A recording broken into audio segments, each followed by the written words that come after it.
بسم اللہ الرحمن الرحیم۔ السلام علیکم ورحمۃ اللہ وبرکاتہ۔ امید کرتا ہوں کہ سب دوست خیریت سے ہوں گے۔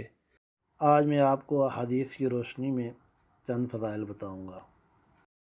سبحان اللہ و بحمدہ پڑھنے کے 3 فضائل۔ نمبر 1، گناہ مٹا دیے جاتے ہیں۔ حضرت سیدنا ابو ہریرہ رضی اللہ تعالی عنہ سے روایت ہے کہ نبی اکرم صلی اللہ علیہ وسلم کا فرمان ہے، جو 100 مرتبہ سبحان اللہ و بحمدہ پڑھتا ہے اس کے گناہ مٹا دیے جاتے ہیں، اگرچہ سمندر کے جاگ کے برابر ہوں۔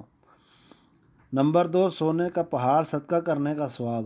حضرت سیدنا ابو امامہ رضی اللہ تعالیٰ عنہ سے روایت ہے کہ نبی اکرم صلی اللہ علیہ وسلم کا فرمان ہے، جس کے لیے رات میں عبادت کرنا دشوار ہو، یا اپنا مال خرچ کرنے میں بخل سے کام لیتا ہو، یا دشمن سے جہاد کرنے سے ڈرتا ہو، تو سبحان اللہ و بحمدہ کثرت سے پڑھا کرے، کیونکہ ایسا کرنے سے اللہ عز و جل کو اپنی راہ میں سونے کا پہاڑ صدقہ کرنے سے زیادہ پسند ہے۔ نمبر 3، جنت میں کھجور کا درخت۔